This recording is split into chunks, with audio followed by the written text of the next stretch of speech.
কাঁধে ব্যাগ, হাতে ঘড়ি, চোখে বিনা পাওয়ারের সাদা ফ্রেমের রঙের চশমা, পরনে ঢিলে ঢালা চিকচাক রঙিন কালারের ময়লাযুক্ত পোশাকগুলোতে ময়লাযুক্ত হবার কারণে প্রায় তিল বসে গেছে। প্রচন্ড রোদের তাপে ঘেমে একাকার, শরীরের সাথে লেপ্টে আছে তার কাপড় চোপড়। চুলগুলো এলোমেলো করে উস্কো ফুস্কো করে আছড়ে নেওয়া, দেখতে শ্যামলা বললেন। ধুলোবালি আর ইট পাটকেলের এই দূষিত শহরটাকে ছুটে চলছে ছেলেটা ভার্সিটির উদ্দেশ্যে। ফুল স্পিডে ইয়ামাহা আর 15 পুরনো আমলের ব্রিটিশ যুগের একটা চায়না ফোনিস সাইকেল নিয়ে রওনা দিয়েছে ভার্সিটির উদ্দেশ্যে। আশেপাশে অসংখ্য লোকজন, ছেলে মেয়ে তাকিয়ে আছে ছেলেটির যাবার দিকে। কেননা ছেলেটি দেখতে পুরোই অদ্ভুত, যেন এই শহরে এই পরিবেশের মানুষের সাথে তার কোনোভাবেই মিলছে না। ছেলেটা দেখেই বোঝা যাচ্ছে অন্য গ্রহ থেকে উঠে এসেছে। ছেলেটার দিক দিয়ে যায় না কেন, মানুষের জন্য সেদিকেই তাকিয়ে থাকে, তার দিকে এক অবাক করা দৃষ্টিতে। ছেলেটা যেমন দেখতে তেমন তার সাইকেলটাকে আরো অদ্ভুত লাগছে, কারণ পুরো সাইকেল লোহার মরিচিকা ধরে গেছে। সাইকেল নিয়ে ছেলেটা ভার্সিটির গেটের সামনে এসে ব্রেক করলো। এরপর ছেলেটি যখনই সাইকেলের পেট্রোল মেরে কলেজের মাঠে প্রবেশ করতে যাবে, তখনই একটা দুর্ঘটনা। কোনো কিছুর সাথে ধাক্কা খেয়ে ছেলেটা গিয়ে পড়ে কাদায়। দুর্ঘটনাক্রমে ছেলে একদিকে আর সাইকেল অন্যদিকে। ছেলেটার একে তো ঘেমে একাকার, এখন আবার কাদা মাখামাখি আরো একাকার হয়ে গেছে। এটি মাথা থেকে পা পর্যন্ত কাদা দিয়ে ন্যাচাকার অবস্থা। যার সাথে ধাক্কা খেয়েছে সেই ব্যক্তিটি আর 15 নিউ ভার্সন আর 15 বাইকটি স্টান করে ছেলেটির সামনে এসে দাঁড়ায়। তারপর ছেলেটির কান ধরে তুলে দাঁড় করায়। তারপর বেশ কয়েকটা লাগিয়ে দেয় থাপ্পড় খেয়ে ছোট ছোট চারিদিকে ডিজে গান শুনতে পায়। পৃথিবীতে যেন চারিদিকটা উল্টো হয়ে ঘুরতে থাকে ছেলেটির। মানুষগুলো ছেলেটিকে যেন উল্টো করে দেখছে, এত জোরে থাপ্পড় মেরেছে যার কারণে পুরো কান দিয়ে ধোঁয়া বের হচ্ছে। ছেলেটি যেন পুরো দুনিয়া তাকে ঘুরতে থাকে। এমনকি থাপ্পড়ের শব্দে পুরো জায়গা নিস্তব্ধ হয়ে যায়।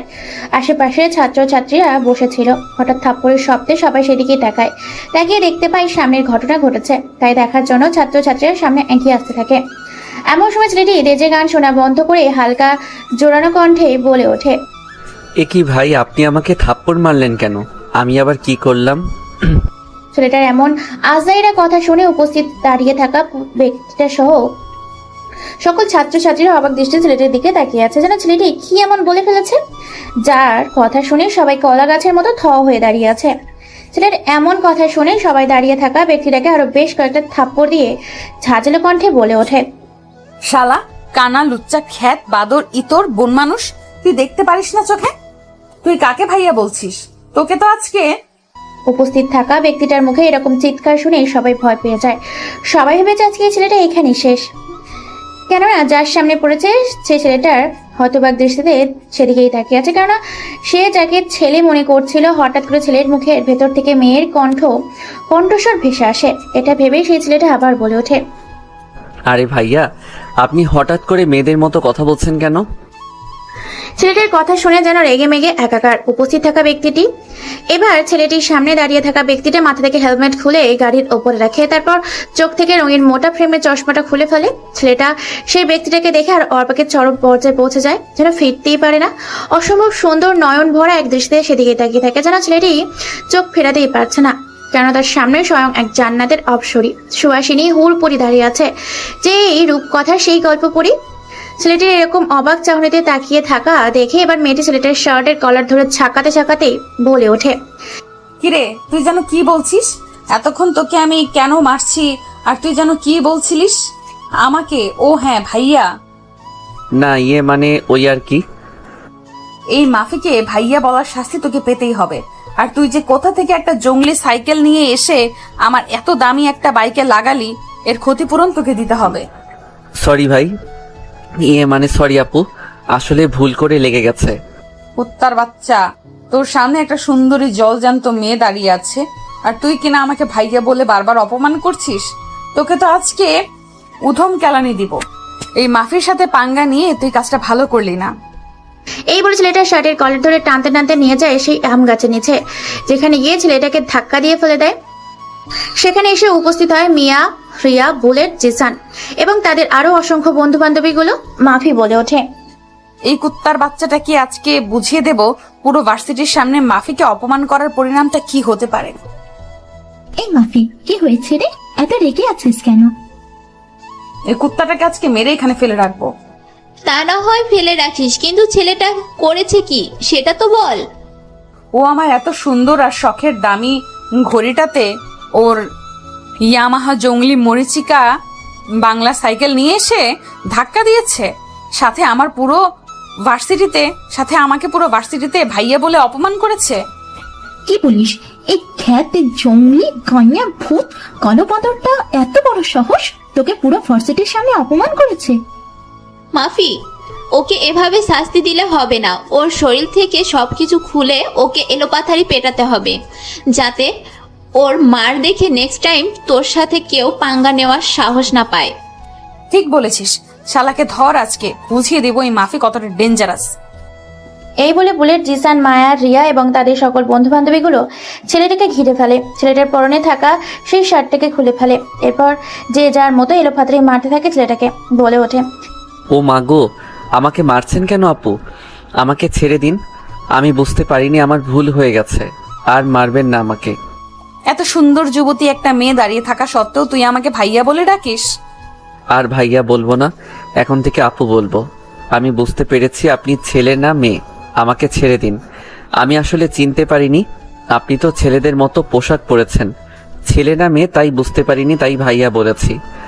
তবে রে বেটা, দাঁড়া, তোকে তো। এই বলে আরো এলোপাথাড়ি পেটাতে থাকে। ছেলেকে মারতে মারতে প্রায় ফাটিয়ে ফেলেছে। বিভিন্ন জায়গা থেকে রক্ত বের হচ্ছে। অনেক জায়গায় ক্ষত সৃষ্টি হয়েছে। কেউ ছেলেটাকে বাঁচাতে আসে না, সবাই দূর থেকে তামাশা দেখছে। কেউ কেউ হাসে, আবার কেউ কেউ ছেলেটার জন্য দুঃখ প্রকাশ করছে।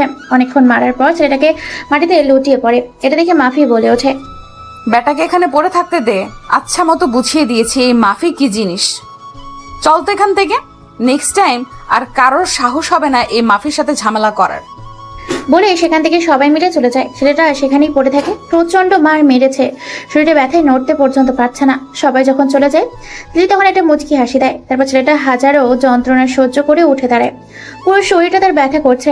হালকা করে কাপড়গুলো ছেড়ে সাইকেলটা কাঁধে থেকে তুলে বেরিয়ে পড়ে ভার্সিটি থেকে। কেননা শরীরের যা অবস্থা, এইভাবে ক্লাসে ঢুকলে শুধু ছাত্রছাত্রীরা কেন, পুরো শিক্ষকও হার্ট স্টপ করতে পড়ে। এই ভয়ে ছেলেটা ভার্সিটি থেকে বেরিয়ে নিজের গন্তব্য উদ্দেশ্যে রওনা দেয়। ছেলেটা যেদিক দিয়ে যেতে থাকে সেই দিক দিয়ে রাস্তার মানুষগুলো ছেলেটার দিকে অদ্ভুত দৃষ্টিতে তাকিয়ে থাকে। কেউ কেউ ছেলেটাকে দেখে হাসে, আবার কেউ কেউ ভিডিও করছে, কেননা পুরো অদ্ভুত লাগছে। এদিকে কাদা মাখা সাইকেল, তার উপরে শরীরে কাদা দিয়ে একাকার, তার উপর কেউ যেন বেধড়কভাবে মেরেছে, প্রায় রক্ত বের হচ্ছে। এরপর দেখা মানুষগুলো ছেলেটাকে পাগল ছাড়া আর কিছুই ভাবতে পারছে না। অন্যদিক থেকে মাফিয়ার বাইক স্ট্যান্ড দিয়ে সবাইকে থাকতে বলে। ভার্সিটি থেকে বেরিয়ে পড়ে। আচ্ছা চলুন তাহলে আপনাদেরকে শুনিয়ে আনি কেই মাফি, তার পরিচয়। এক ছেলেটাই বা কে এতক্ষণ সবার সামনে এগুলো মার খেলো? মাফি হলো এই ভার্সিটির একটা বাঘিনী বললে ভুল হবে। রাক্ষসী এক রক্ত হয়েই বাঘিনী সে। মাফি বাবা মায়ের দুই মাত্র সন্তান। মাফির বড় মাফির থেকেও তার ছোট্ট একটা বোন আছে। মাফি দেখতে পুরো রূপকথার গল্পের নায়িকাদের মতো, যেমন একটা কিউটের ডিব্বা। সৌন্দর্যের রূপে এগুনে একটা রূপকথার পরি। তার দিকে কোনো ছেলে চোখ পড়লে চোখ ফেরাতে পারে না, অসম্ভব সুন্দর। চুলগুলো ঘন কালো, কোমর পর্যন্ত দোলানো। চোখের বড়গুলো চিকন পাতলা, চোখগুলো ভীষণ মায়াবী, টানা টানা। ঠোঁটে লেগে থাকে সবসময় একটা মুচকি হাসি, যেটা তার সৌন্দর্যের এক পাহাড় বহিঃপ্রকাশ করে। ঠোঁটের নিচে কালো রঙের ছোট্ট একটি তীর, যেটা সৌন্দর্যের টানে দ্বিগুণ করে তুলেছে। গালগুলো অসম্ভব উজ্জ্বল ফর্সা, সাদা ধপধপে দুধে হালতা গায়ের রং। লম্বায় 5 ফিট 2 ইঞ্চি, দেখতে চিকন না আবার মোটাও না, ঠিক একটা ছেলে যেমন পছন্দ করে ঠিক তেমন মিডিয়াম সাইজের দেখতে মাফি। বডি ফিটনেস, দেহ ফিগার বলা বডি। আরে ভাই, মাফির বর্ণনা যতই দিই না কেন কম হয়ে যাবে। আমার দেখা সবচেয়ে সেরাই মাফি। আমি ছেলে না হয় যদি মেয়ে হতাম, তাহলে যে কোনো বিনিময়ে তাকে বিয়ে করতাম। কপাল আমার, আমি তো মেয়েই ভাই। মাফির বাবা একজন মন্ত্রী, মা গৃহিণী, বোন এবার ক্লাস 10-এ পড়ে, আর মাফি ভার্সিটির 2য় বর্ষে পড়ে। পুরো ভার্সিটিতে শুধুমাত্র তার রাজত্ব চলে। মাফির উপরে কেউ কথা বলতে পারে না। যদি বা কেউ কথা বলে, তাহলে আজকের মতো তাকেই ধোলাই করা হয়। মাফির একটাই কাজ, কলেজে কেউ নতুন আসলে তাকে র্যাগিং করা। বাবার ক্ষমতা ও টাকা এবং নিজের সৌন্দর্যের বাহার আছে বলে কাউকে তোয়াক্কা করে না। অন্যদিকে আমাদের গল্পের নায়ক রাফি এতক্ষণ ভাইয়া বলার কারণে গণধোলানি ছিল কলেজের মাঠে। রাফি দেখতে সহজ সরল, ভোলা ভালা, সাদা মনের এক গ্রামের ছেলে। দেখতে নাদুস নাদুস কুলুমুলু ছেলে। রাফি দেখতে শ্যামলা বর্ণের, 5 ফুট 6 ইঞ্চি, লম্বায় বেশ স্বাস্থ্যবান, 6 প্যাক বডি ফিটনেস, দেহ যেমনই স্বাস্থ্যবান তেমনই হ্যান্ডসাম। ইট পাটকেল ও ধুলোবালি থেকে উঠে আসা রাফি এই গ্রামের ছেলে। রাফি একটা রাখালের ছেলে। রাফি নিজেও রাখাল। রাফি রাখালগিরি করে তার সংসার চালায়। সারাদিন রোদে থাকে বলে দেখতে বেশ কালো। সত্যি এখন কালো নাকি কালোর ভিতরে লুকিয়ে আছে আসল রহস্য। যেমন চকচক করলে সোনা হয় না, ঠিক তেমনই মাটির নিচ থেকে শুধু কয়লা না, বরং সোনাও পাওয়া যায়। রাফি দেখতে পুরো অন্যরকম, অদ্ভুত টাইপের। রাফি ইনোসেন্ট, সহজ সরল, সাদা মাটা ভোলা ভালা গ্রামের ছেলে। সাইকেল নিয়ে রাখালগিরি শেষে নিজের জীবনটাকে পরিবর্তন করার জন্য শহরের ভার্সিটিতে পড়তে যায় রাফি। রাফিকে যে কেউ দেখলে গাইয়া, হাবাগোবা খ্যাত আর গত থেকে উঠে আসা ছেলে বলবে। সবাই রাফিকে গালাগালি করে। রাফি সেদিকে মোটেও খেয়াল না, সে নিজেকে নিয়ে ব্যস্ত। এদিকে রাফি সাইকেল নিয়ে চলে আসে একটা বস্তিতে। তারপর সাইকেলটাকে কোলে করে পুকুরের মধ্যে ফেলে ভালো করে গোসল করে রোদে শুকাতে দেয়। তারপর নিজেও পুকুরে গোসল করে নেয়। অন্যদিকে ভার্সিটি থেকে বেরিয়ে যায় মাফি হাইওয়ে রাস্তার ওপরে চোখে সানগ্লাস পরে, হেলমেট, আশাকে jeans pant, T shirt, leather coat, highway রাস্তার ওপর ফুল স্পিডে বাইক চালিয়ে অজানা গন্তব্যদেশে নিজের আপন গতিতে যাচ্ছে। এদিকে বস্তিতে এত তাড়াতাড়ি রাফিকে দেখে তার বন্ধু রাফসান বলে ওঠে, কিরে রাফি, তুই না ভার্সিটিতে গেলি? তাহলে এত তাড়াতাড়ি কি করে চলে এলি?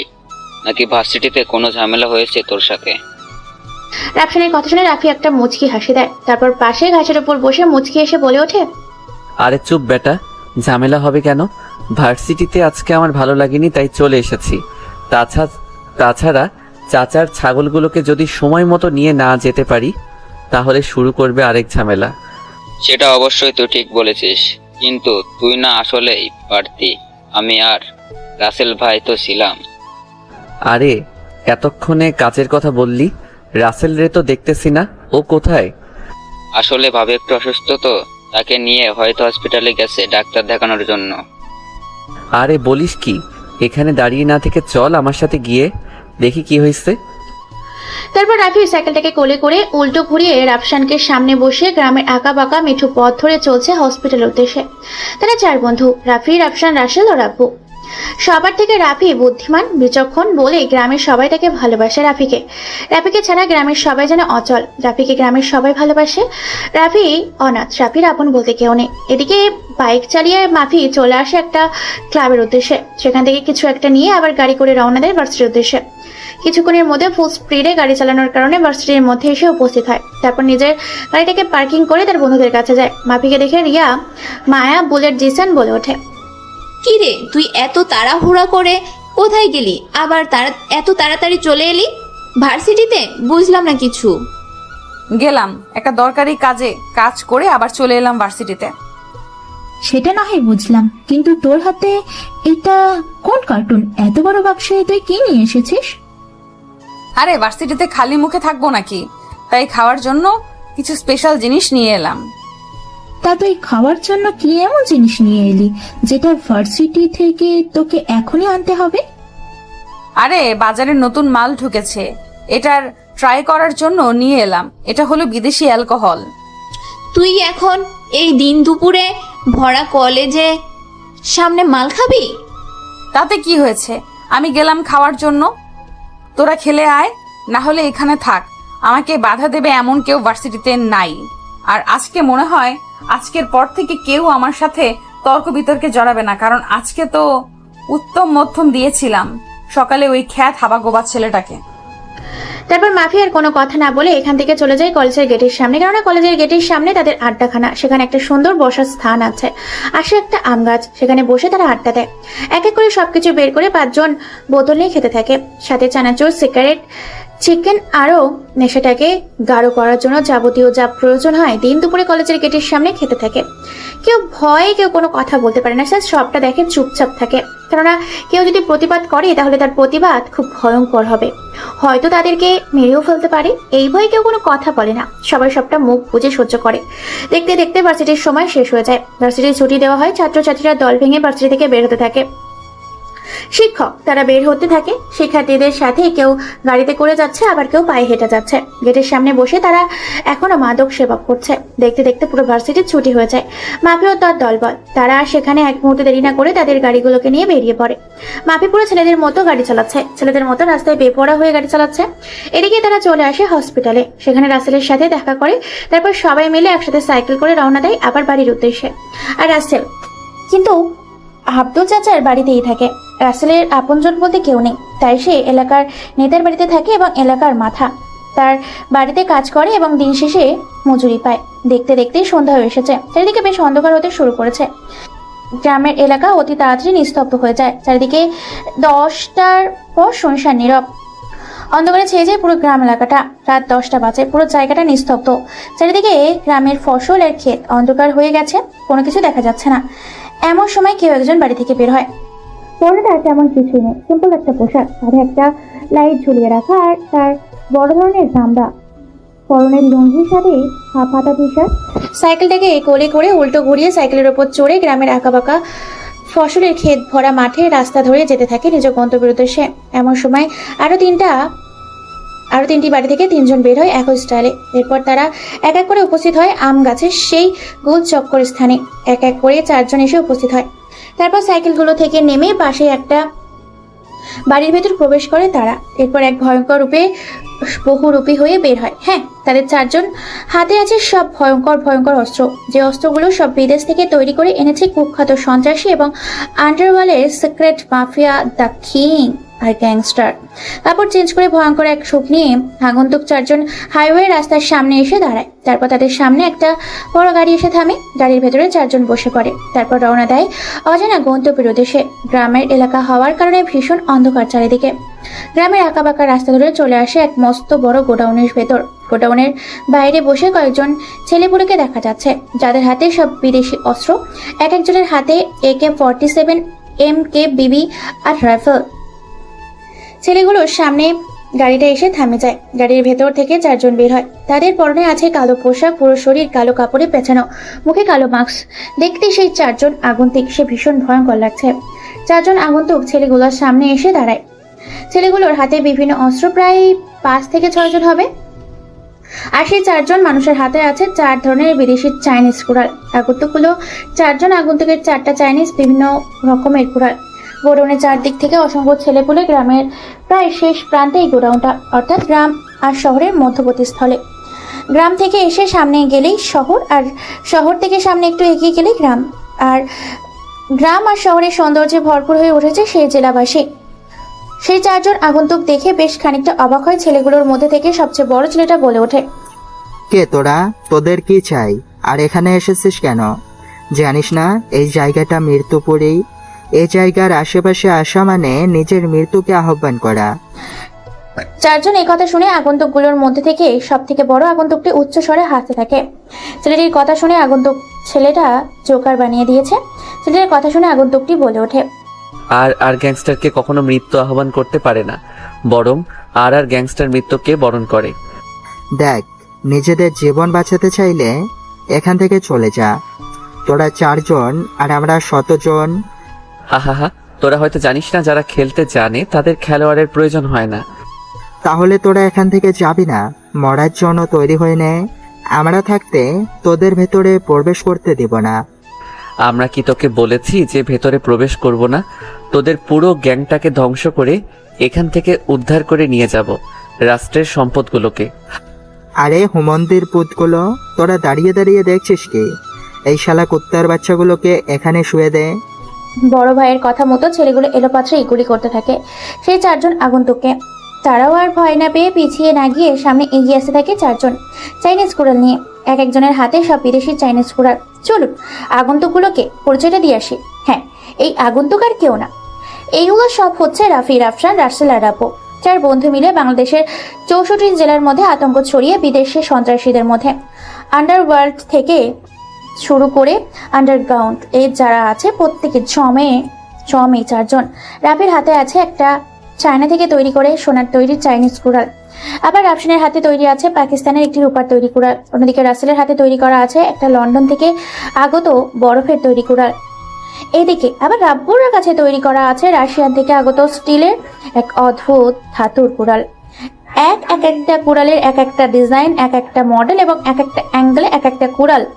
কিন্তু তাদের গুলিকে অপেক্ষা করে সামনে এগিয়ে যায় 4জন বন্ধু। ছেলেগুলোকে তাদের কুড়ালগুলো দিয়ে এলোপাত্রি কোপাতে থাকে সেই ছেলেগুলোকে। যাকে যেখানে কোপ দিচ্ছে সে সেখানে মুহূর্তের মধ্যে লুটিয়ে পড়ছে, কলা গাছের মতো। যেমন কেটে ফেলা হচ্ছে, ঠিক বিদ্যুতের গতিতে এক একজনকে কলা গাছের মতো কেটে ছাই ছাই করে ফেলা হচ্ছে। সাথে সাথে ছেলেগুলো মাটিতে লুটিয়ে পড়ছে, গড়াগড়ি খাচ্ছে। এই দৃশ্য দেখে উপস্থিত থাকা ছেলেগুলোর বড় ভাই ঘামতে শুরু করেছে, কেননা এখনো পর্যন্ত আর গ্যাংস্টারের কোনো কিছুই হয়নি। এক এক করে মেরে ফেলতে শুরু করেছে বড় ভাইয়ের দলের ছেলেগুলোকে। আতঙ্কে পড়ে যায় বড় ভাই, কি করবে বুঝতে পারে না। অবশেষে সবার চোখের অগোচরে গোডাউনের গেট খুলে ভেতরে প্রবেশ করে। এদিকে তারা 4 জন বন্ধু মিলে এক এক করে সবাইকে মেরে মাটিতে ফেলে দেয়। আপনারা ভাবছেন তাদের হাতে AK-47 MBB রাইফেলস পাইপার, তারপরে তাদেরকে গুলি লাগলো না কেন? আসলে তারা 4 জন বন্ধু মিলে কোনো মিশনে যায়। তখন তার দল যখন কোনো মিশনে যায় তখন তারা মিশনে যাওয়ার আগে সম্পূর্ণ সিকিউরিটি সিস্টেম সঙ্গে করে নিয়ে যায়। তাদের 4 জনের পরনে আছে এক একটা লাক্সারি ব্লুটুথ স্যাকেট, যা তাদের মাথা থেকে পা পর্যন্ত একদম ঘেরাও করে রেখেছে। বুলেট কেন কোনো মিসাইল তাদেরকে স্পর্শ করতে পারবে না। ছেলেটার ভিতরে গিয়ে হাঁপাতে থাকে। হাঁপাতে হাঁপাতে ছেলেদের বসের কাছে গিয়ে বলে ওঠে, ভাই ভাই সর্বনাশ হয়ে গেছে, বাইরে তো আর গ্যাংস্টার চলে এসেছে। এতক্ষণে হয়তো আমাদের সকল ছেলেপেলেকে মেরে মাটিতে শুয়ে দিয়েছে।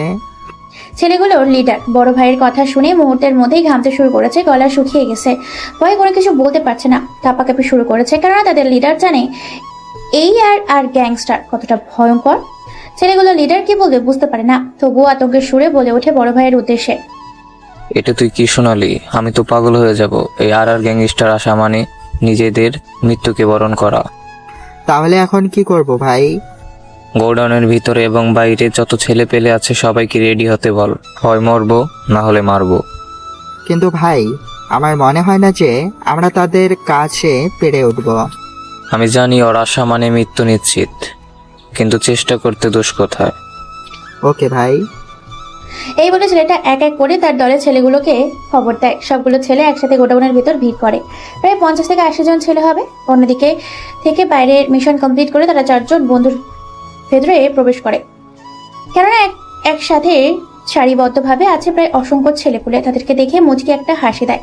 এটা দেখে ছেলেগুলোর লিডার বলে ওঠে, কিরে তোর অবশেষে আর গ্যাংস্টার হয়ে কিনা চলে এলি মৃত্যুর পুরীতে?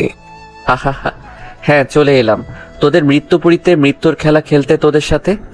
তোরা হয়তো নিজের ইচ্ছা এখানে ঢুকেছিস, কিন্তু বের হবি আমাদের ইচ্ছা। হা হা হা, এটা না হয় সময় বলে দেবে। তোরা দাঁড়িয়ে না থেকে এই কুত্তার বাচ্চাদেরকে মেরে এখানে ফেলে রাখবি। এই আন্ডারওয়ার্ল্ডের জগৎ থেকে আর গ্যাংস্টারের নাম মুছে দিবি। লিডারের কথা মতো তার প্রত্যেকটা ছেলেপুলে এগিয়ে যায় তাদের সাথে মোকাবেলা করতে। এক একজনের হাতে এক একটা অস্ত্র। শুরু হয়ে যায় 2 দলের মধ্যে সংঘর্ষ। এদিকে 4 জন, অন্যদিকে 50 থেকে 80 জন। 2 দলে চলছে এলোপাথারি কোপাকুপি। পুরো খেলার ময়দান জুড়ে শুধু টান টান উত্তেজনায় ভরপুর। তারা 4 বন্ধু মিলে নিজেরাও মারছে, আবার তাদের কাছ থেকে মারও খাচ্ছে। পরিস্থিতি ভীষণ ভয়ঙ্কর রূপ ধারণ করেছে। 2 দলে বিশাল সংঘর্ষ হয়। 4 জন মিলে যখন পরিস্থিতি সামলাতে পারে না, তখন তারা মেসেজ করে জায়গা মতো চলে আসে প্রায় 5টা কালো রঙের গাড়ি। গাড়িগুলোর ভেতর থেকে বেরিয়ে আসে এক একটা হায়না। তারপর গোডাউনের ভেতর প্রবেশ করে তারাও এলোপাথারি কোপাতে থাকে। মুহূর্তের মধ্যে 15 মিনিটের মধ্যে পুরো মাঠ ফাঁকা করে ফেলে। এটা দেখে বড় ভাই লিডার ভীষণ ঘাবড়ে যায়। সবাই যখন সেখান থেকে পালাতে যাবে তখনই তাদের পায়ে গুলি করে দেওয়া হয়।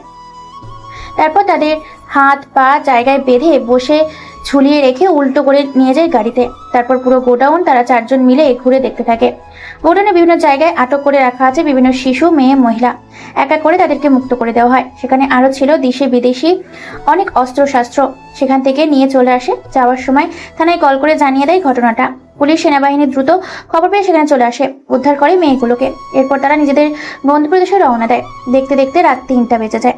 সবকিছু ঠিকঠাক করে বেরিয়ে পড়ে গ্রামের উদ্দেশ্যে। পরদিন সকালে 7টায় বিভিন্ন সংবাদ, টেলিভিশনে এবং বিভিন্ন পত্রিকা আর খবরের কাগজে সাংবাদিক বলা কথাগুলো এক এক করে তুলে ধরা হয়েছে বিভিন্ন টিভি স্ক্রিনে। খবরের কাগজে পেরিয়েছে আর তার গ্যাংস্টার আর তার দলের বিষয়ে, যেখানে সাংবাদিক বলছে, শুভ সকাল। সকাল 7টার খবরে আজ আপনাদেরকে আমন্ত্রণ। সকাল 7টার ব্রেকিং নিউজ।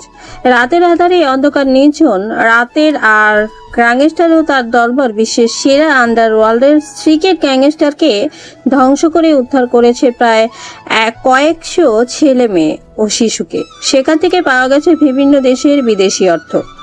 আর গ্যাংস্টারকে কেউ দেখেনি, তবে সে দলের কাউকে বাঁচিয়ে রাখেনি, সবাইকেই মেরে কচুকাটা করে ফেলে গেছে সেখানে। সেনাবাহিনী ও পুলিশ গিয়ে পরবর্তীতে তাদেরকে উদ্ধার করে সেখান থেকে নিয়ে চলে আসে। আর এই গ্যাংস্টার পুরো দেশ জুড়ে একটা আতঙ্ক। বাংলাদেশের আইনমন্ত্রী এবং উচ্চপদস্থ আইন কর্মকর্তারা জানিয়ে দিয়েছে সবাইকে সাবধানে এবং সতর্কতা অবলম্বন করে যারা যারা খারাপ কাজের সাথে যুক্ত আছে তারা যেন সে কাজ থেকে বের হয়ে নিজেকে পরিচিত করে ফেলে, না হলে হঠাৎ একদিন মৃত্যু রূপ নিয়ে হাজির হবে এই আর গ্যাংস্টার তাদের সামনে। এই খবরটা শুনে মানুষজন আতঙ্কে পড়ে যায়। আন্ডারওয়ার্ল্ডের বিভিন্ন সন্ত্রাসী এবং আন্ডারগ্রাউন্ডে থাকা বিভিন্ন মাফিয়া সবাই এক নামে চিনে। গত 20 বছর ধরে এই একটা গ্যাং পুরো নাচিয়ে তুলেছে আন্ডারগ্রাউন্ড জগৎটাকে। আর গ্যাংস্টার ভয়ে কেউ কোনো কথা বলতে পারে না। যাদের আজ পর্যন্ত দেখেনি জানে না, তাদের বিদ্যুতের গতিতে আসে, ঝড়ের গতিতে মিলিয়ে যায়। অন্যদিকে খবরের কাগজ পড়তে পড়তে চাচা আব্দুল্লাহ চলে আসে তার গরুর ফার্মে, যেখানে এসেই বলে ওঠে, কি রে রাফি, কাজ তো ঠিকঠাক কর। কালকে শুনলাম তুই নাকি কলেজে গেছিলি। জি চাচা, আমি কাল কলেজে গিয়েছিলাম কিন্তু ক্লাস করতে পারিনি। কেন রে, কি হয়েছে? আর বইলেন না চাচা, আজকে আবার যেতে হবে কলেজে। ঠিক আছে, সব কাজ ঠিকঠাক করে যেখানে যাওয়া চলে যাস। এই বলেই চাচা সেখান থেকে চলে যায়। তারপর সেখানে এসে উপস্থিত হয় রাফসান, রাসেল, রাব্বু। তারা 4 জন মিলে এক এক করে সম্পূর্ণ কাজ শেষ করে তারপর রাফি তাদের কাছ থেকে বিদায় নিয়ে রেডি হয়ে কলেজের উদ্দেশ্যে রওনা দেয়। হ্যাঁ, আপনারা একদম ঠিক ধরেছেন, আজকে রাফি ঠিক একই স্টাইলে বাংলা স্মার্ট স্টাইলিশ খ্যাত হয়ে রওনা দিয়েছে কলেজের উদ্দেশ্যে। কাঁধে ব্যাগ, হাতে ঘড়ি, চোখে বিনা পাওয়ারের সাদা ফ্রেমে রঙিন চশমা, পরনে ঢিলে ঢালা চিকচাক রঙিন কালারের ময়লাযুক্ত পোশাকগুলোতে ময়লাযুক্ত হওয়ার কারণে প্রায় তিল বসে গেছে। প্রচন্ড রৌদ্রের তাপে ঘেমে একাকার, শরীরের সাথে লেপ্টে আছে অনেক কাপড় চোপড়, চুলগুলো এলোমেলো উস্কো খুস্কো করে রেখে আছড়ে নেওয়া শ্যামবর্ণের ধুলোবালি আর ইট পাটকেলের এই দূষিত বিষে ভরা বিষাক্ত শহরটাকে ছুটে চলেছে ছেলেটা ভার্সিটির উদ্দেশ্যে। ফুল স্পিডে ইয়ামা 15 পুরনো আমলের ব্রিটিশ যুগের একটা চায়না ফেনিস সাইকেল নিয়ে রওনা দিয়েছে। প্রায় সাইকেল নিয়ে ভার্সিটির কাছাকাছি পৌঁছে গিয়েছে। আজকে ভার্সিটিতে যেতে দেরি হয়ে গেছে, কারণ রাস্তায় সাইকেলটা নষ্ট হয়ে গিয়েছিল। সেটা ঠিক করে আবার রওনা দিতে দেরি হয়ে গেছে। ভার্সিটিতে যাবারে দেরি হয়ে যাওয়ার জন্য এদিক ওদিক না তাকিয়ে ইয়ামা 15 ব্রিটিশ আমলের চায়না ফেনিস সাইকেলটা নিয়ে হুড়মুড় করে কোনো দিকে না তাকিয়ে ভার্সিটির ভিতর প্রবেশ করে। ভার্সিটির সবাই সেদিকে তাকিয়ে আছে, কেননা রাফি এত স্পিডে সাইকেল নিয়ে ভার্সিটির ভিতর প্রবেশ করছে যেন সাইকেলের শব্দে আশপাশে সবার দৃষ্টি সেদিকে। গেটের সামনে আম গাছের নিচে মাফি ও তার দলবল পুরো আড্ডা দিচ্ছে। রাফিকে এইভাবে ভিতরে প্রবেশ করতে দেখে সবাই সেদিকে অবাক নয়নে তাকিয়ে আছে। পেছন থেকে মাফি বলে ওঠে, কি রে, এটা কালকে সেই খ্যাত ছেলেটা না, যাকে কালকে পুরো ভার্সিটির সামনে আম গাছের নিচেও উত্তম মধ্যম দিলাম? হ্যাঁ, এটা তো সেই কালকের ছেলেটা। ওর নাম জানতে পেরেছিস? ওর নাম মনে হয় রাফি, গ্রামের ছেলে। ওর সাহস হয় কি করে আমার সামনে থেকে এইভাবে একটা ভাঙা মরিচিকা সাইকেল নিয়ে এত স্পিডে যাওয়ার? তো তাতে কি হয়েছে? তো মানে এটা আমার অপমান। আমি দাঁড়িয়ে থাকা সত্ত্বেও আমাকে সালাম না দিয়ে এত স্পিডে যাওয়ার সাহস হয় কি করে? শাস্তি ওকে পেতে হবে। কি বলিস? এই ছোট একটা বিষয় ওকে কি শাস্তি দিবি? আগে এখানে নিয়ে আসি, নিয়ে আসলেই তুই দেখতে পাবি যে ওকে কি শাস্তি দেই আমি। এই বুলেট আর জিসান, তোরা গিয়ে ওই খ্যাত বাবুকে আমার সামনে নিয়ে আয়, আর আজকে বোঝাবো যে মাফি কি জিনিস। কথায় কথায় বাড়বে বলে বুলেট আর জেসান সেখানে এক মুহূর্ত দেরি না করে রাফিকে ক্লাসরুম থেকে বের করে নিয়ে আসার জন্য রওনা দেয়। অন্যদিকে রাফি এদিক ওদিক না তাকিয়ে সোজা সাইকেলটা তার গাছের নিচে স্ট্যান্ড করে সেখানে তালা মেরে দেয়। তারপর চশমাটা হাত দিয়ে ঠিক করে এদিক ওদিক না তাকিয়ে দৌড়তে থাকে ক্লাসরুমের উদ্দেশ্যে। কেননা এতক্ষণ ক্লাস বসে গেছে, তাই কোনো কিছু না ভেবে রাফি ক্লাসরুমের উদ্দেশ্যে দৌড় দেয়। কিছু সময় পরে অনার্স 2য় বর্ষের ক্লাসরুমে এসে পৌঁছে যায়। তারপর বাইরে থেকে বলে ওঠে, স্যার আমি কি ভিতরে আসতে পারি? স্যার কি যেন একটা বীজগণিতে সূত্র বোঝাচ্ছিলেন। তার ক্লাসে উপস্থিত থাকা শিক্ষার্থীদের এমন সময় হঠাৎ করে পেছন থেকে কারো কণ্ঠস্বর শুনতে পেয়ে দরজার দিকে তাকায়। সেদিকে তাকিয়ে তো সবাই অবাক হয়ে তাকিয়ে আছে, কেননা অপরিচিত একটা ছেলেটাকে দেখে বেশ অবাক হয়। কেউ কোনো কথা বলে না, নীরবতার মধ্যে দিয়েই সময় যাচ্ছে। নীরবতা ভেঙে স্যার বলে ওঠেন, কি চাই আর কাকে চাই তোমার? এখানে কি জন্য এসেছো? স্যার আমি এই ভার্সিটির ছাত্র, অনার্স 2য় বর্ষে, এবার আমি অ্যাডমিশন নিয়েছি। ছেলেটার মুখে এই কথা শুনে সবাই সেদিকে অবাক চোখে তাকিয়ে আছে। ছেলেটার মুখে এই কথা শুনে স্যার এবার তার পরনে থাকা চশমাটাকে নাকের কাছে এনে চোখে ছেলেটাকে একবার তাকিয়ে চশমাটা ভালো করে পরে বলে ওঠে, এটা তুমি কি বলছো? ইউনিভার্সিটির অনার্স দ্বিতীয় বর্ষের ছাত্র তুমি? জি স্যার, আমি অনার্স দ্বিতীয় বর্ষের ছাত্র। এটা তুমি ঠিক কি বললো? তোমার পরনে থাকা পোশাক আর পোশাকের গঠন দেখে তো বোঝা যায় না যে তুমি এই ভার্সিটির ছাত্র। স্যার, পোশাকে কি যায় আসে? শিক্ষাগত যোগ্যতা থাকলে তো শিক্ষা প্রতিষ্ঠানে চান্স পাওয়া যায়, তাই না? হ্যাঁ, সেটা তুমি ঠিক বলেছো। ওকে, তোমার নাম কি? আর ভেতরে প্রবেশ করো। আমার ক্লাসে কিন্তু কোনো কথা বলা যাবে না। যেটা বুঝতে পারবে না সেটা আমাকে জানাবে। জি স্যার, আমি রাফি। এই বলে রাফি ভেতরে প্রবেশ করে। স্যার আর কোনো কথা না বলে নিজের মতো করে বীজগণিতের সূত্র দিতে থাকে। রাফি পেছনে গিয়ে বসে পড়ে, মন দিয়ে ক্লাস করতে থাকে। এর কিছুক্ষণ পর হঠাৎ করে কয়েকটা ছেলে পারমিশন ছাড়াই ক্লাসরুমের ভেতরে প্রবেশ করে, কোনো অনুমতি ছাড়াই। বলে ওঠে ছেলেগুলো, এই ক্লাসে রাফি নামে কোনো ছেলে আছে কি? যদি থাকো তাহলে বের হয়ে আসো, মাফি তোমাকে ডেকেছে। হঠাৎ করে কারো কণ্ঠস্বর শুনতে পেয়ে স্যার সেদিকে তাকিয়ে দেখে প্রায় বেশ কিছু ছেলেপুলে প্রবেশ করেছে। কেউ কোনো কথা বলে না, চুপচাপ সবাই বসে আছে। ছেলেটা আবার বলে ওঠে, আমার কথা কি তোমাদের কানে যায়নি? দেখো, আমরা যদি তোমাকে খুঁজে বের করি তাহলে কিন্তু চরম শাস্তি তোমাকে পেতে হবে, তাই নিচ থেকে চলে আসো। কেউ কোনো কথা বলে না। এরপর রাফি পেছন থেকে শেষের একটা বেঞ্চ থেকে উঠে দাঁড়ায় আর ছেলেগুলোর উদ্দেশ্যে বলে ওঠে, জি ভাইয়া, আমার নাম রাফি। এটা শুনে ছেলেগুলো রাফির কলার ধরে টানতে টানতে নিচে নিয়ে এসে গেটের সামনে আম গাছের নিচে নিয়ে যায়। সেখানে গিয়ে বলে ওঠে। এটা শুনে মাফি তার পরে থাকা সানগ্লাসটা খুলে ফেলে। তারপর বাইকের ওপর চড়ে বসে পকেট থেকে একটা সিগারেট বের করে টানতে থাকে মাফি। মাফির এরকম কর্মকাণ্ডে হতবাক রাফি। রাশি বলে ওঠে এটা দেখে, আপু, আমি আজকে আবার কি করলাম? আমাকে কেন তুলে এনে নিয়ে আসলেন? এই কথা শুনে মাফি একটা মুচকি হাসি দেয়, বলে ওঠে, কেন তুই জানিস না তোকে বিয়ে করব বলে না তোকে এখানে তুলে আনলাম? কারণ তোকে তো এখন জামাই আদর করতে হবে, তাই নিয়ে এলাম। কিন্তু আপু, আমার তো এখনো বিয়ের বয়স হয়নি। আমি তো এখনো ছোট আছি, কেবল তো মাত্র অনার্স দ্বিতীয় বর্ষে পড়ি। কি বললি শালা খ্যাত ড্যামনা কোথাকার! তুই এখনো ছোট আছিস, তোকে বিয়ে দিলে তো 4 বাচ্চার বাবা হবি। মাফির কথা শুনে সবাই হাসতে থাকে। এরপর মাফি সবাইকে থামতে বলে আর বলে ওঠে, শোন, তুই আজকে বেয়াদবি করেছিস। সিগারেটের প্যাকেটটা দেখেছিস? এটা তোকে খেতে হবে। রাফি কি করবে বুঝতে পারি না, কেননা রাফি তো সিগারেট খায় না। এখানে যদি না খায় তাহলে তো জীবন শেষ। ভেবে পায় না সে কি করবে। অবশেষে রাফি মুচকি এসে বলে ওঠে, শুধু এটুকুই তো, আর অন্য কিছু নয় তো? দেন আপু, আমি এখনই খাচ্ছি। রাফির কথা শুনে সবাই অবাক হয়েছে, কেননা মাফি আজ পর্যন্ত যাকে সিগারেট খেতে বসে সেই বিভিন্ন অজুহাত দেখিয়েছে, নানান ভাবে বাঁচার চেষ্টা করেছে, কিন্তু রাফি নামের ছেলেটা বলা মাত্রই সে রাজি হয়ে যায়। এইটা দেখে উপস্থিত থাকা সবাই বেশ খানিকটা অবাক হয়েছে। মাফি ভাবতে থাকে এর থেকেও কঠিন কোনো কাজ করতে দেওয়া চাই কিনা। শোন, তোকে সিগারেট খেতে হবে না, তুই বরং অন্য কিছু একটা কর। কি করা যায় বলতো? এই মাফি শোন, অন্য কিছু বলতে আমি কি বলি শোন, আজকে বরং আশা আপুর হাতে ওকে আর একটা থাপ্পড় খাওয়াই।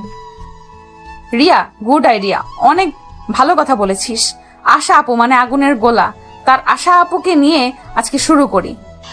আমি একটা কাগজে লিখে দিচ্ছি, এই কাগজটা দিবি, তারপর আশা আপু যেটা করার সেটা করবে। না না, আমি পারবো না। আমি কাউকে কোনো রকম কাগজ দিতে পারবো না। আপনি বরং আমাকে সিগারেট খেতে দেন, আমি সেটাই খেয়ে কাজ সম্পন্ন করি। চুপ বেটা খ্যাত, আমরা যেটা বলছি সেটা হবে। আমাদের উপরে তুই কথা বলছিস, এর পরিণামটা কিন্তু আরো ভয়ঙ্কর হবে। তোকে যেটা বলছিস সেটা কর, তাহলে পুরো ভার্সিটির ক্যাম্পাসে কিন্তু তোকে ন্যাংটা করে ঘুরাবো। রাফি ভাই চুপসে যায়। রাফি এই মুহূর্তে ভাবছে তাকে যদি কেউ বাঁচাতে আসে এদের হাত থেকে রাফি কি করবে বুঝতে পারে না। রাফি বুঝে গেছে আজ তার কপালে ভীষণ দুঃখ আছে।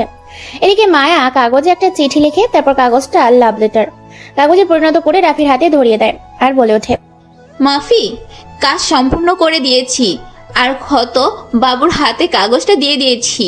শোন শোন, এই কাগজটা 3 তলা ভবনের উপরে 4 নাম্বার রুমের 5 নাম্বার টেবিলের 1 নাম্বার সিটে একটা মেয়ে আছে, তার নাম আশা, আমাদের থেকে সিনিয়র। তুই আশা আপুকে এই কাগজটা দিবি। কেন আপু, শুধু শুধু আমাকে মার খাওয়াচ্ছেন? আমি কাউকে কাগজ দিতে পারবো না।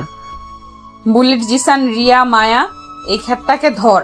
আজকে ওকে ন্যাংটা করে পুরো কলেজ ক্যাম্পাস ঘোরাবো।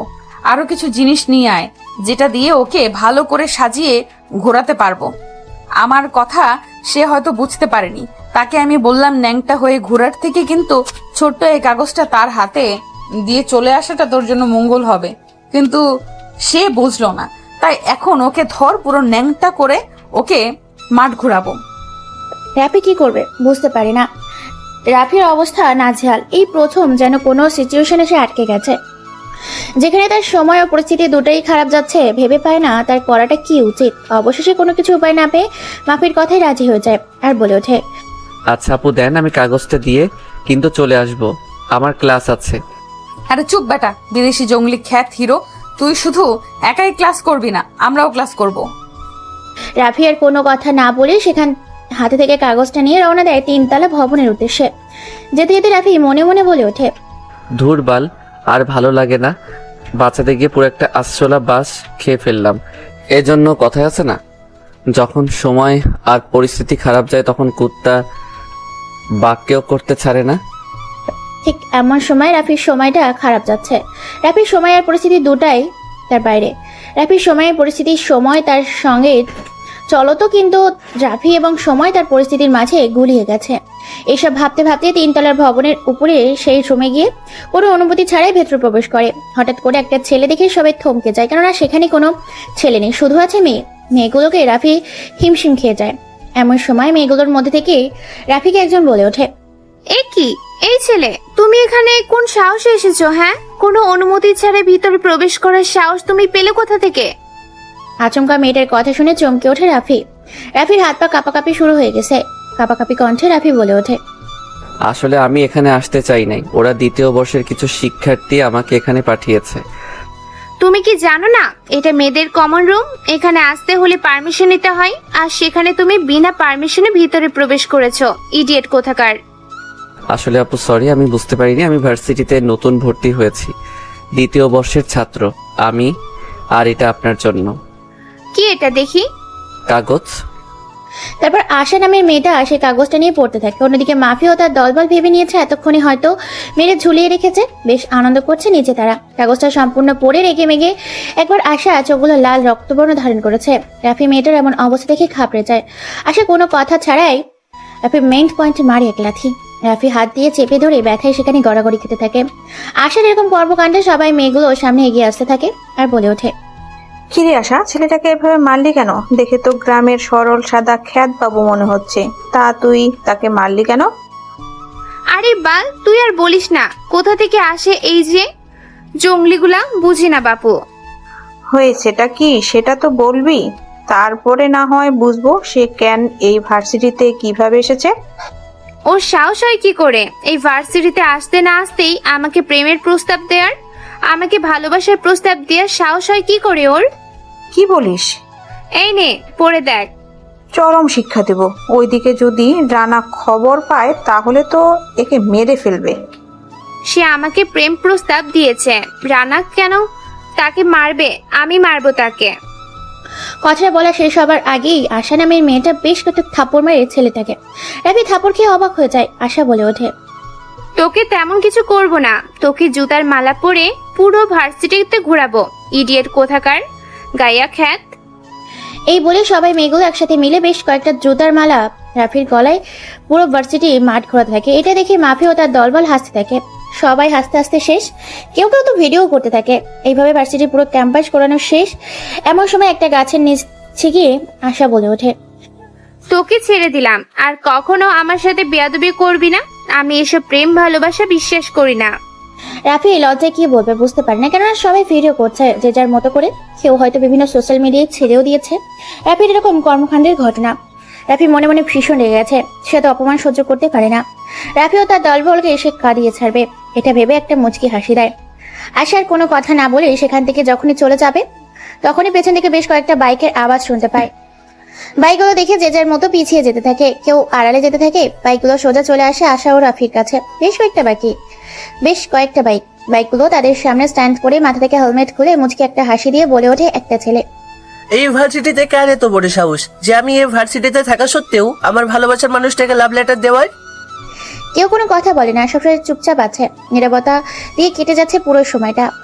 সবাই মনে মনে ভাবতে শুরু করেছে আজকে রাফি নামের ছেলেটা বুঝি শেষ। কেননা স্বয়ং রানা এখানে এসেছে। সম্পূর্ণ জায়গাটা চুপচাপ, একদম ঠান্ডা। নীরবতা ভেঙে রানা আবার বলে ওঠে, কি রে, তোরা কেউ কোনো কথা বলবি না নাকি? তোদের উপরে অত্যাচার শুরু করব?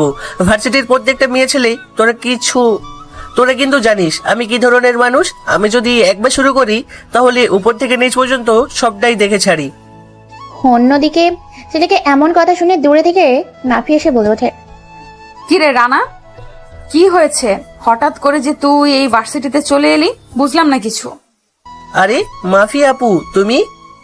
হ্যাঁ আমি। কি হয়েছে, এত চিৎকার চেঁচামেচি করছিস কেন? আমি খবর পেয়েছি লাভ লেটার দিয়ে বিরক্ত করেছে আশাকে। হ্যাঁ করেছে তো। কেন তুই জানিস না? তোর সামনে তো দাঁড়িয়ে আছে এই যে আমাদের খ্যাত হিরো বাবু। এই ছেলেটা? হ্যাঁ এই ছেলেটাই তো আশাকে আজকে চিঠি দিয়েছে। কথাটা শুনে রানা এক মুহূর্ত দেরি না করে রাফিকে বেশ কয়েকটা ধাক্কা দেয়। এবার মাঠের মাঝখানে নিয়ে আসে। এরপর এলো পাথরে হকি স্টিক দিয়ে মারতে থাকে সবাই মিলে।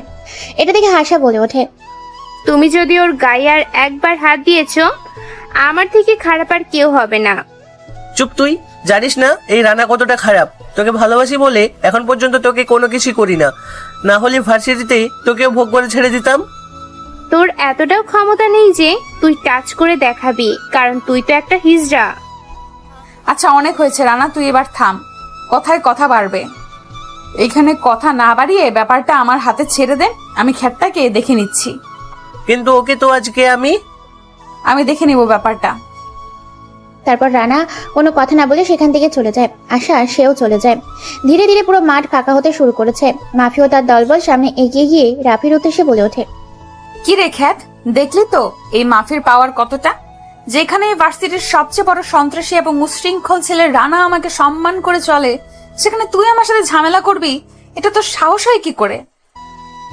রাফি এবার মনে মনে একটা মুচকি হাসি দেয় আর বলে ওঠে, আচ্ছা আপু, আমি তো চিনতে পারলাম না কে রানা আর সবাই রানাকে কেন ভয় পায়।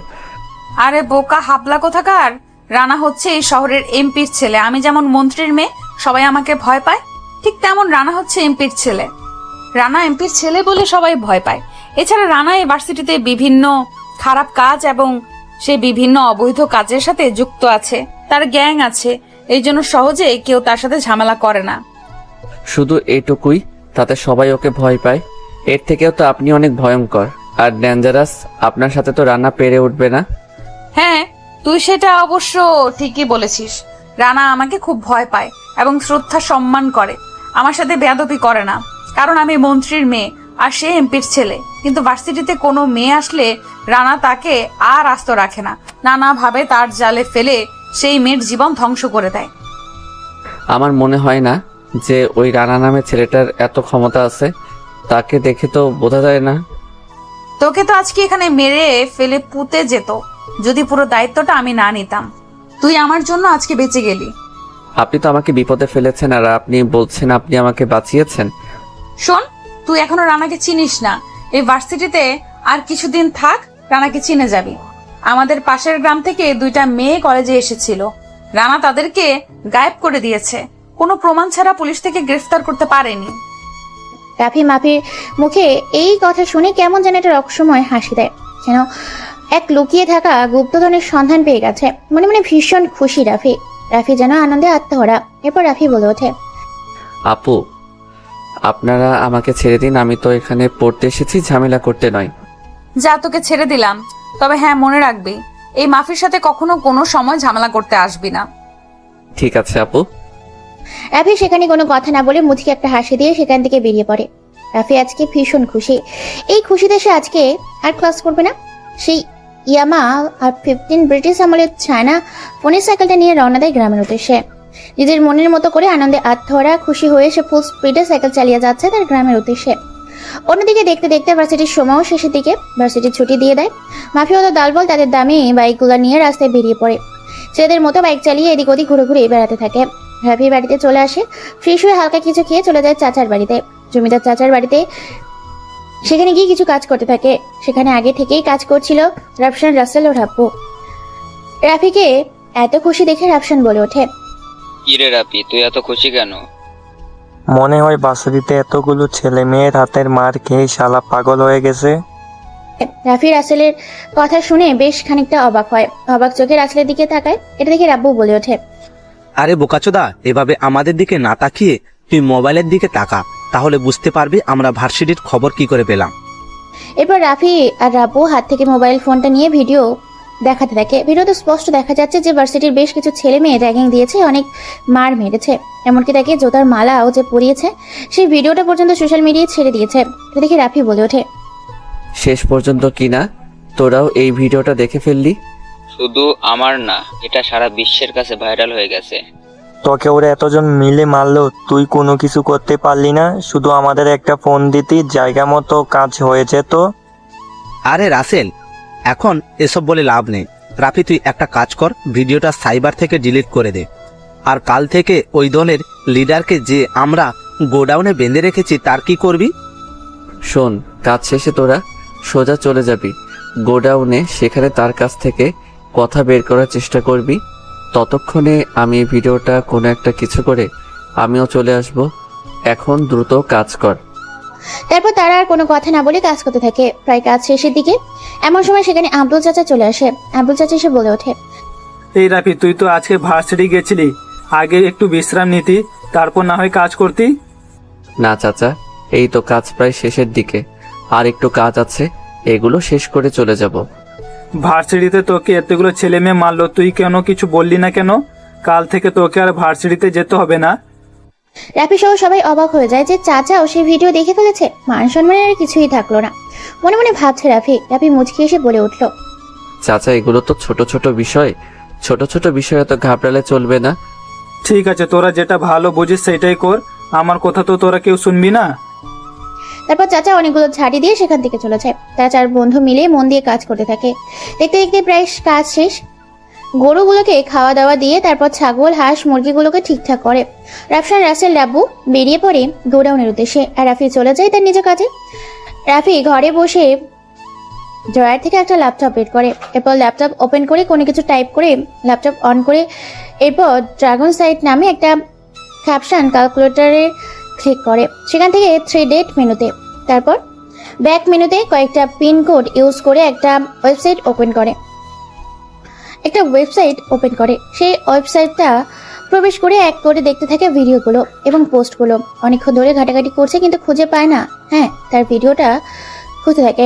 এক পর্যায়ে রাফি সেই ভিডিওগুলো এবং ছবিগুলো খুঁজে পায় সোশ্যাল মিডিয়াতে। তারপর সেগুলো সেখান থেকে ডিলিট করে দিয়ে সম্পূর্ণ রিভিউ ফ্রেশ করে দেয়। এরপর একটা মুচকি হাসি দিয়ে ল্যাপটপকে আবার বন্ধ করে দিয়ে সে জায়গা মতো ঢুকিয়ে দেয়। তারপর বেরিয়ে পড়ে সাইকেল নিয়ে গোডাউনের উদ্দেশ্যে। সন্ধ্যা 7টার পর পুরো গ্রাম নিস্তব্ধতা, কারণ গ্রাম নেই বিদ্যুৎ। এই জন্য সন্ধ্যা 7টার দিকে পুরো গ্রাম নিস্তব্ধ হয়ে যায়।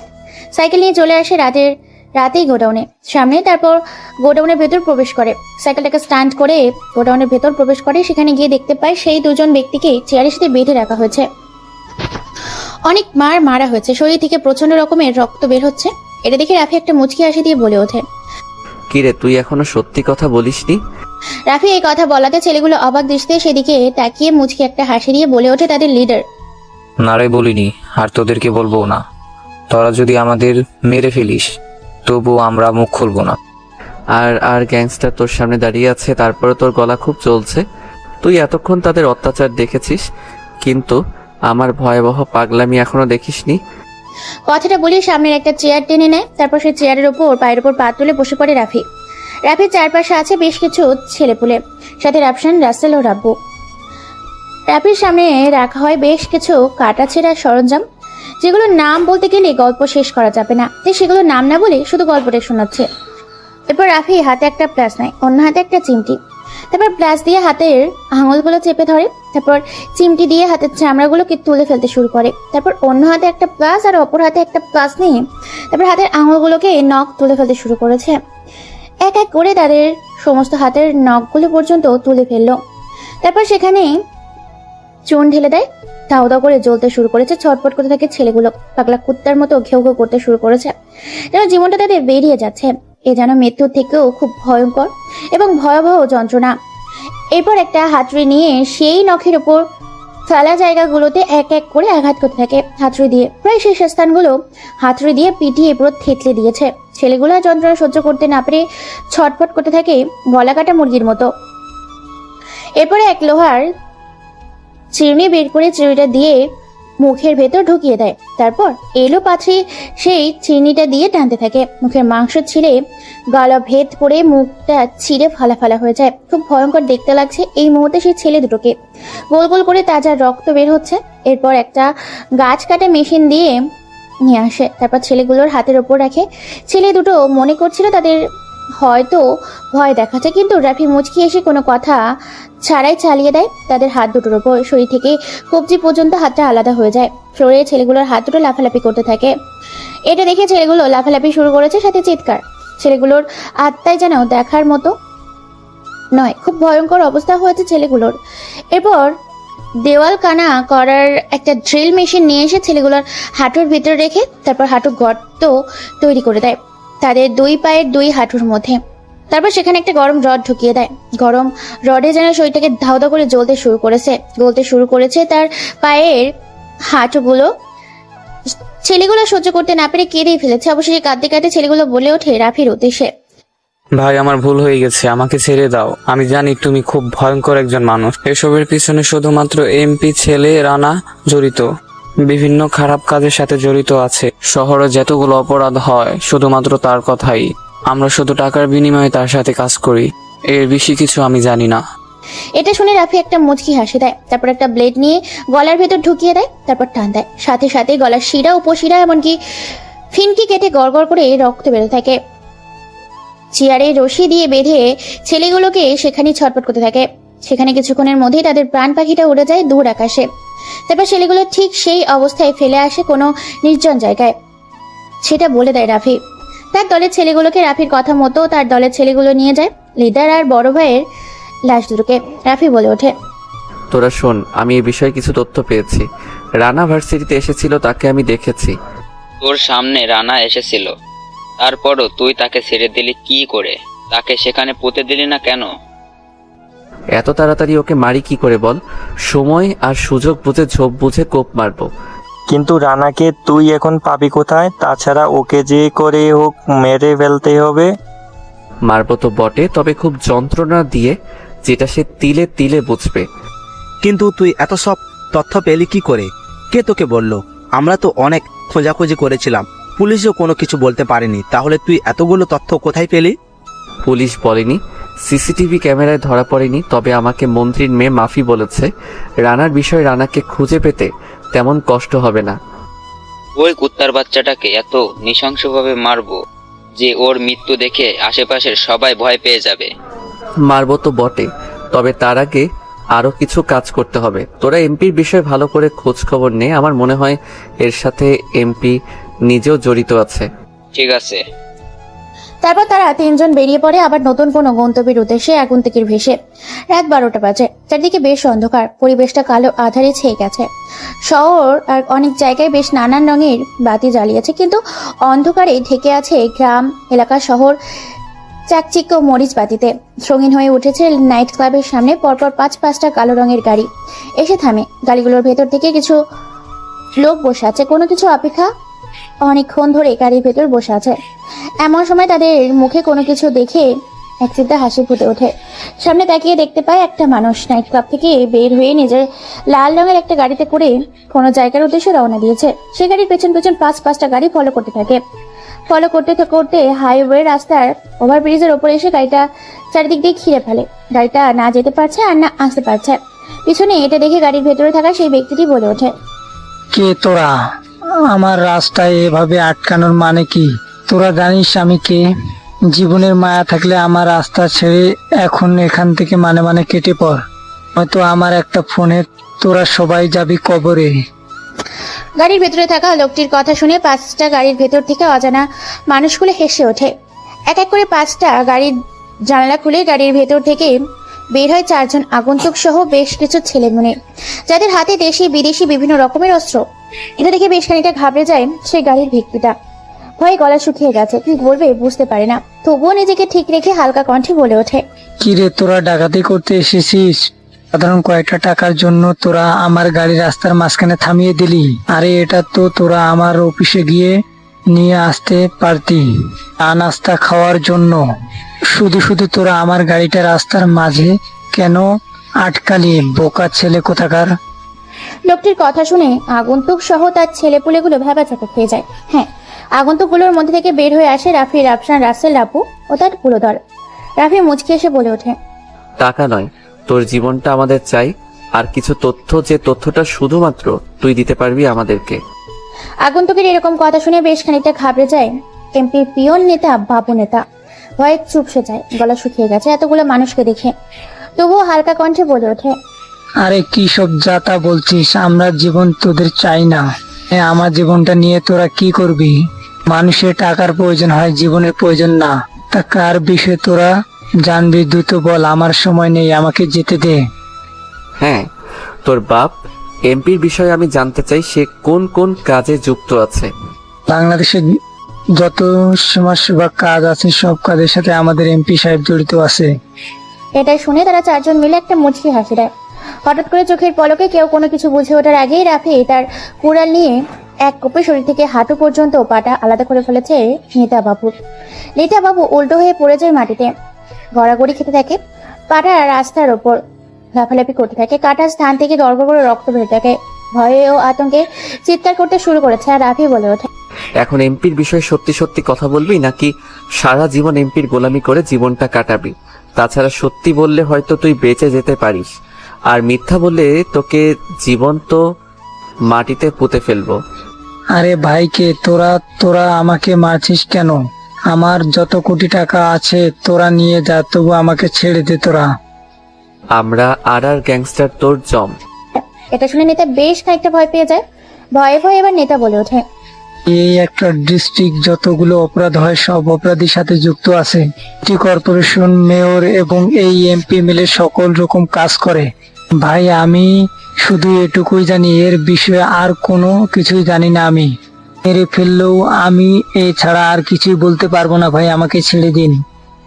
এটা শুনে রাফি একটা মুচকি হাসি দেয়। তারপর এক এক করে নেতার কাছ থেকে তার যত কোটি টাকা ছিল সব নিজেদের ট্রান্সফারে নিয়ে নেতার দুই চোখ কানা করে দেয় আর এক হাত হেঁটে ফেলে।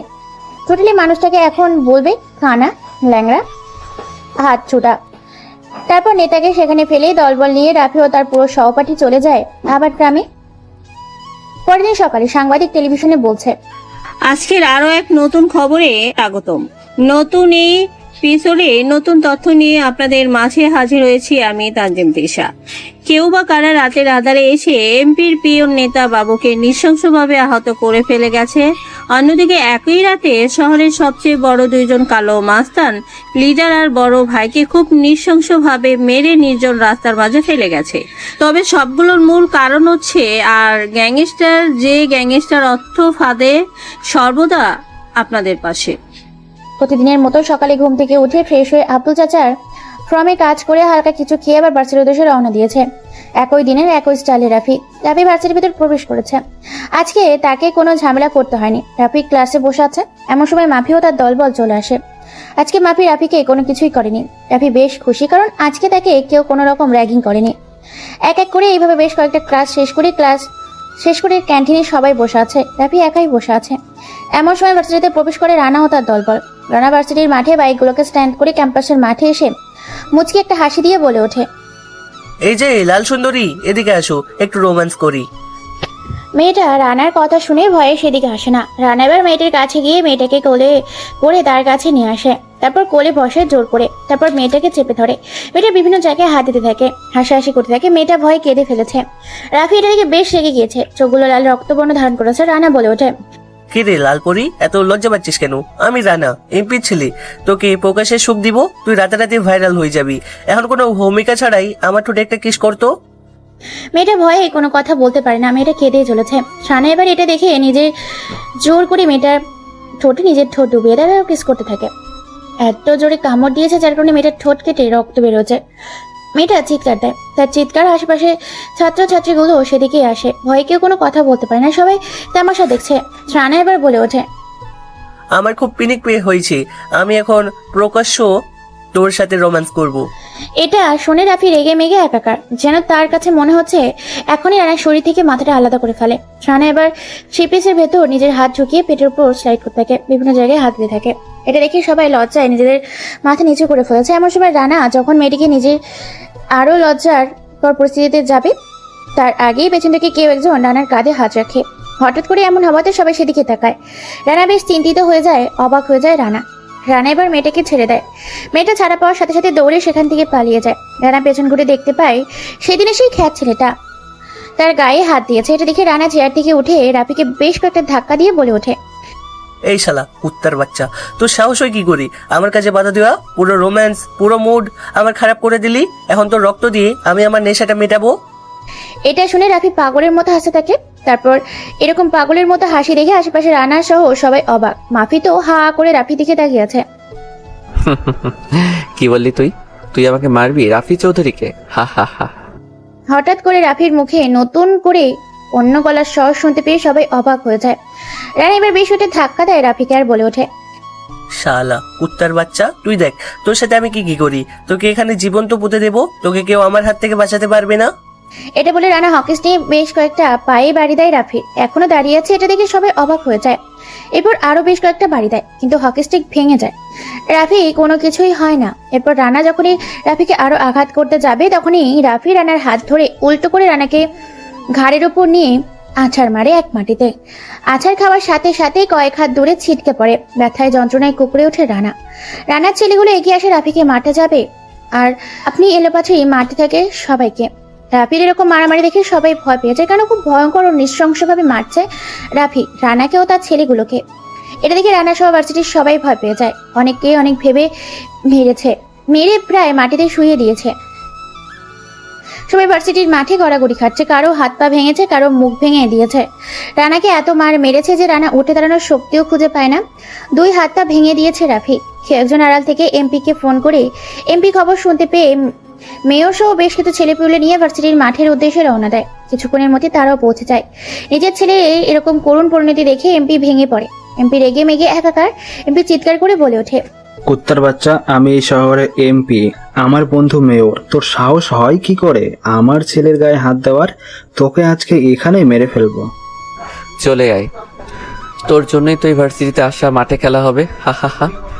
এটা বলে আরো বেশ কিছু ছেলেপুলে রাফি চারিদিক দিয়ে ঘিরে ধরে। রাফি তাদের সাথে মারপিট করতে থাকে। রাফিও মার খাচ্ছে, ছেলেগুলোকেও মারছে।